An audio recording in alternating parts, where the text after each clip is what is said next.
राज्यसभा सांसद सुधांशु त्रिवेदी के आगरा आगमन पर किया गया भव्य स्वागत। फतेहाबाद रोड स्थित होटल ताज विलास में की प्रेस वार्ता। जानिए प्रेस वार्ता में क्या बोले राज्यसभा सांसद सुधांशु त्रिवेदी जी।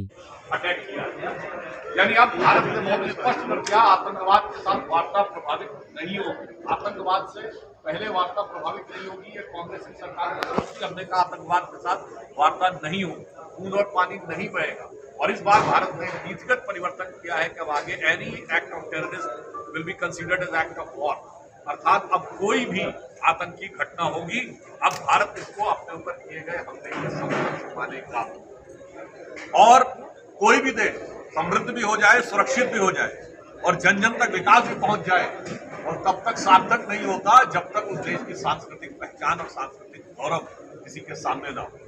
सांस्कृतिक गौरव के लिए याद करिए, प्रधानमंत्री जी ने पहली विदेश यात्रा की थी तो श्रीमद् भगवद गीता भेंट, उसके उपरांत योग दिवस को अंतर्राष्ट्रीय मान्यता दिलवाई, और उसके बाद आप देखिए अयोध्या में भव्य श्री राम मंदिर, करतारपुर साहब कॉरिडोर, उज्जैन में महाकाल का कॉरिडोर, और इन सारी चीजों के द्वारा भारत के सांस्कृतिक गौरव और संस्कृति को भी एक नया बल और आत्मबल पहुंचाने का कार्य प्रधानमंत्री मोदी जी ने किया।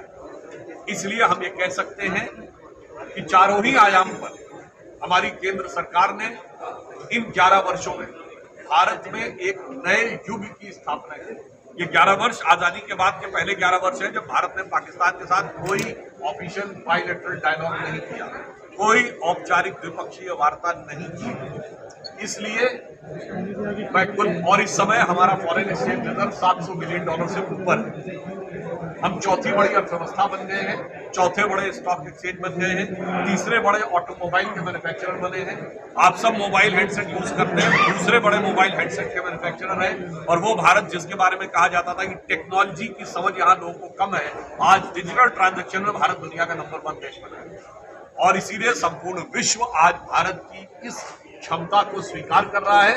हम लोगों के बचपन में होता था कि कैम्ब्रिज और ऑक्सफोर्ड से जाके लोग सीखने जाते थे। आपने देखा होगा कुछ महीने पहले कैम्ब्रिज ने एक स्टडी लगाई है कि मोदी जी के नेतृत्व में भारत ने डिजिटल ट्रांसफॉर्मेशन इतना बड़ा कैसे कर लिया। जापान के प्रधानमंत्री आए और उन्होंने कहा कि भारत के डिजिटल ट्रांसफॉर्मेशन और डिजिटल पेमेंट से वो सीखना चाहिए। तो मैं अंत में इस पंक्ति के साथ अपना निवेदन समाप्त करता हूं कि जो कुछ हमने इन 11 वर्षों में प्राप्त किया है, स्वप्न देखा था कभी, वो आज हर धड़कन में है। एक नया भारत बनाने का इरादा मन में है। बढ़ रहे हैं हम प्रगति की ओर, जिस रफ्तार से कर रहा है विश्व की हमको नमन उस पार। एक सवाल छोटा सा ये है कि जो डेलीगेशन गए थे वापस लौट के आए, तो क्या रिजल्ट उसका निकला है?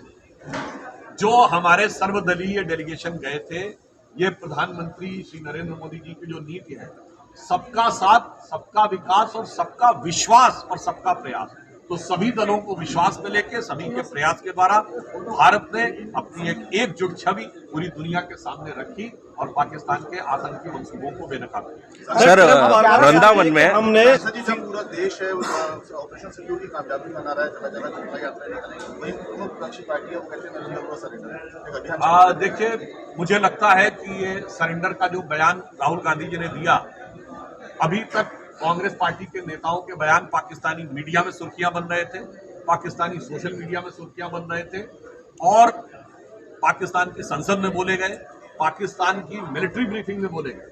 पाकिस्तान ने भारत के विरुद्ध अपने डोजियर में राहुल गांधी जी के बयान को कोट किया था आज से 2 साल पहले। मगर जो बयान राहुल गांधी ने दिया है, ये तो पाकिस्तान के आर्मी चीफ ने नहीं बोला, पाकिस्तान के रक्षा मंत्री ने नहीं बोला, पाकिस्तान के प्रधानमंत्री ने नहीं कहा भारत ने सरेंडर किया। यहाँ तक कि जो आतंकी संगठन है, आतंकवादियों ने भी नहीं कहा है, मसूद अजहर और हाफिज सईद ने भी नहीं कहा है भारत ने सरेंडर किया है। तो मुझे लगता है कि राहुल गांधी पाकिस्तान में मीडिया की सुर्खियां बटोरने के चक्कर में आज हाफिज से भी बड़े मुहाफिज पाकिस्तान का बनने की कोशिश कर रहे हैं, जो बहुत दुखद और दुर्भाग्यपूर्ण है। और यह भी दर्शाता है कि उनके अंदर नेता प्रतिपक्ष के पद को धारण करने की योग्यता और परिपक्वता पर प्रश्न चिन्ह लगा। ट्रंप ने बार बार कह रहे हैं कि हमने उसको सीज फायर को बंद कराया था, तो सरकार इसको कंडेम क्यों नहीं कर रही है? क्यों सरकार फ्रंट पे आगे नहीं कह रही है कि ट्रंप झूठ बोल रहे हैं, जो भी उनका बयान है वो शायद गलत है? भारत सरकार ने अपने विदेश मंत्रालय ने आधिकारिक वक्तव्य दिया विदेश मंत्रालय के प्रवक्ता श्री रणधीर जायसवाल जी ने स्पष्ट रूप से कहा किसी प्रकार की कोई मध्यस्थता और थर्ड किसी पार्टी का कोई इंटरवेंशन स्वीकार नहीं था और जो हुआ वो director general military operation Pakistan ने भारत से कांटेक्ट किया, इसको पाकिस्तान ने भी डिनाई नहीं किया। और जहां तक अमेरिकी